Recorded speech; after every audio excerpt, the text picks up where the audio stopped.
Hi Fems, I am Violet Ayala. I'm the founder and CEO of Femcity, and you're joining me today for Femcity TV, your home for soulful business advice. And we just wrapped up an amazing South Florida panel. We were talking about the money vibe and the energy, and my amazing friend Vicki Lowell is like really just filled with great content and knowledge for women who are looking to get connected to their money. And so we were talking about this in the panel about how femmes feel a little intimidated with the numbers and the money and the finances, and it's mainly because they don't know. So I was going to ask you, what are some things that women can start doing today to help them get more familiar, comfortable with discussing money, and then of course obviously after that investments and just budgeting and basic fundamentals so they can actually grow their business in a smart way?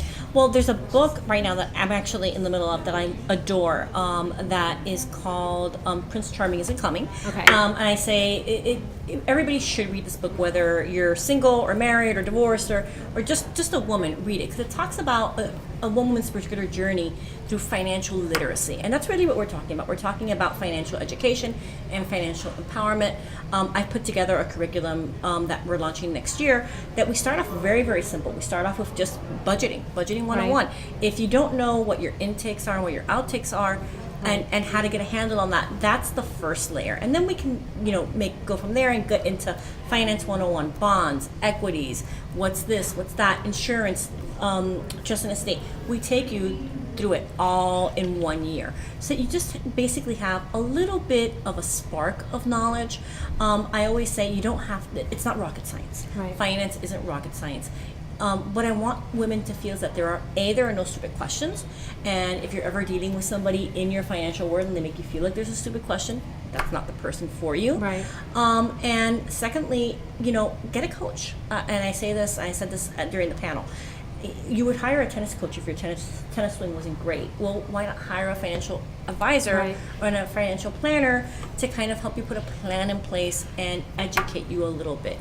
And that's really the crux, I think, where women need to go. It's just getting over that hump that has been ingrained in them since they were little, that they're not good with numbers, that they're not good with money, that the man has to handle the money in the family.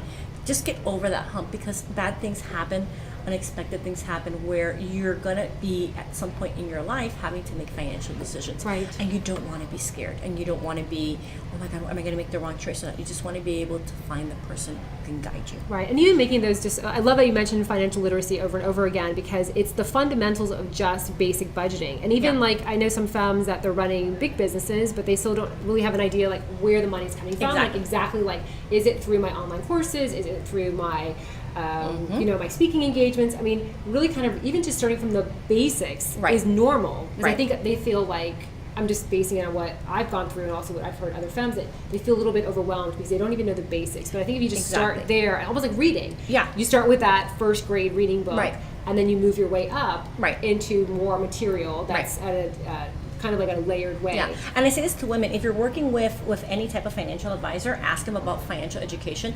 Almost, I would say, I know UBS, which is the firm that I work with, we have an online module that takes you through classes for financial education. We have them for grade school, we have them for college age, we have them for high school. We have that there. So there is a component to that if you're working with a major bank where they can give you financial education, and it's just about getting over that hump, and just empowering yourself a little bit.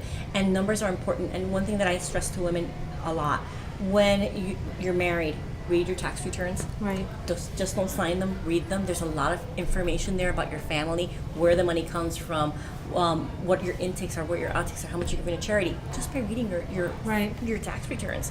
If you can just get a grasp on that, that's a huge part of the pie. And I want an exclamation point to something that you mentioned earlier today as well, is that you deal with women that are going through divorce. That's your kind of specialty, and that's usually a fire, right? You're usually in that scenario, and it's fire. Everything's like crazy.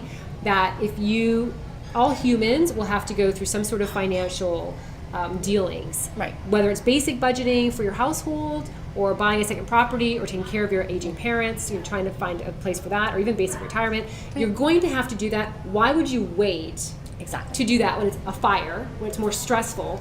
You might as well start learning today Yes. the kind of the layers Yes. and starting to get more comfortable with money. Completely agree. Women need to remember 8 out of 10 women will be solely responsible for their financial decisions at some point in their life. That doesn't mean that they got divorced. That doesn't mean that they were widowed. It Just life changes. It's just life changes. Right. Or your husband takes a trip and he's gone for a while and you have to pay the mortgage. Well, how do I pay the mortgage? Where does Right. the money come from? Right. Questions like that.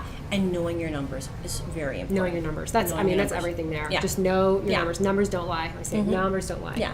Thank you so much, Vicki. This is Pleasure. amazing. Thank you. And I didn't know there were so many resources out there. Yes. So that's amazing. Definitely. Thanks so much. Thanks.